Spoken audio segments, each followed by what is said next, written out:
Chama cha Walimu Wilaya ya Kisarawe na walimu kwa ujumla, tuna baadhi ya changamoto ambazo zinatukabili, pamoja na hali ambayo walimu wanapambana nayo ya kiutumishi, lakini moja ni madeni sugu ya likizo, maana walimu wa wilaya ya Kisarawe hawalipwi likizo kwa wakati na hata wanapolipwa wanalipwa katika kiwango ambacho sio stahiki na kile kilichoainishwa.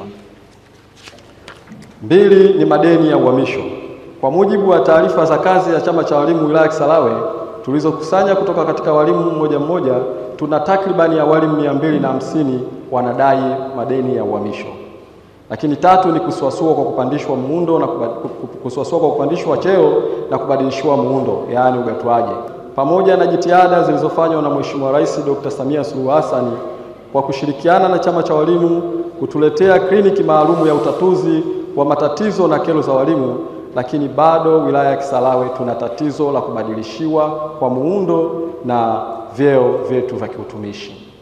Madai mbalimbali ya mishahara pamoja na kasi inayofanywa na serikali, lakini bado wilaya ya Kisarawe tuna takribani zaidi ya walimu 70 wanaodai malimbikizo ya mishahara. Aidha, malipo ya matibabu, mazishi na nauli ya kuwarudisha wastaafu kwao pia bado ni changamoto kwa wilaya yetu ya Kisarawe. Uendeshwaji wa baraza la wafanyakazi. Baraza la wafanyakazi wilaya ya Kisarawe linaendeshwa kama hisani, na pale linapoendeshwa pia halifuati taratibu za kisheria. Kucheleweshwa kwa taarifa zenu, kwamba mnakuta mna vigezo na mnatakiwa mtoke kwenye hatua mlizopo hapo sasa hivi, lakini kwa sababu tu ambazo labda mtu anazozijua mwenyewe, mtu ameshindwa kuwajibika, taarifa zile zinachelewa kufika pale ambapo inatakiwa zifike, na kupelekea nyinyi mnachelewa kupandishwa madaraja kwa wakati, mnachelewa kubadilishiwa miundo. Kwa nazipokea salamu hizi kwa niaba ya mkuu wetu wa wilaya na mimi mkuu wenu wa utumishi. Tutahakikisha changamoto zenu hizi tunazifanyia kazi. Kingine ambacho mmekizungumzia kwenye taarifa yenu ni pamoja na kutokukaa kwa baraza la wafanyakazi. Jambo hili ni jambo la msingi na lipo kisheria. Kwa hiyo ni haki yenu, kabla bajeti haijakwenda kusomwa Dodoma, nyinyi muwe mmekaa hicho kikao na mkajua kila kitu, ili muweze kujua stahiki zenu je, zimezingatiwa.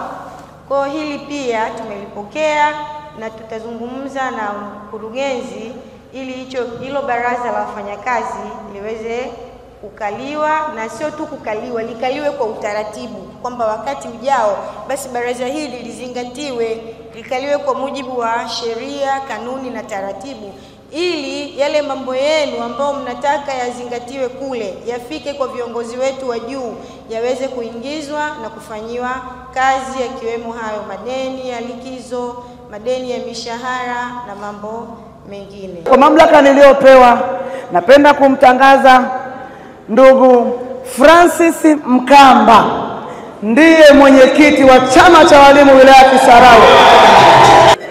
Kafanye kazi waliokutuma, nenda kaongoze wilaya vizuri, shirikiana na ambao wamekosa fursa, kaa karibu na wawakilishi, wasikilize wakilishi wanataka nini. Shirikiana na ofisi za idara ya utumishi. Wenzetu sasa hivi kazi zote ziko katika mfumo wa ESS, madai yote yako katika mfumo. Kwa hiyo swala la msingi ni kwenda kushirikiana na ofisi ya utumishi, kujua ni wapi wamekwama katika hizi changamoto za walimu ambazo zimekwamia pale utumishi, aidha utumishi makao makuu au utumishi katika ngazi ya wilaya. Na mpaka sasa hivi tunashukuru afisa wetu utumishi ambaye amefika, ameanza kupokea madai mbalimbali ya walimu, kwa wale ambao nafikiri mpaka mwakani au mwaka huu tutakuwa hatuna walimu katika wilaya ya Kisarawe wanaodai madeni. Sasa hivi idara ya utumishi wamepokea daftari, baada hii Mama Samia Clinic Mobile wanapokea daftari na kupokea changamoto za walimu, kwa mwalimu anayedai na yule ambaye ana changamoto yoyote anaandika maelezo yake na idara ya utumishi inamfanyia kazi kwa pamoja.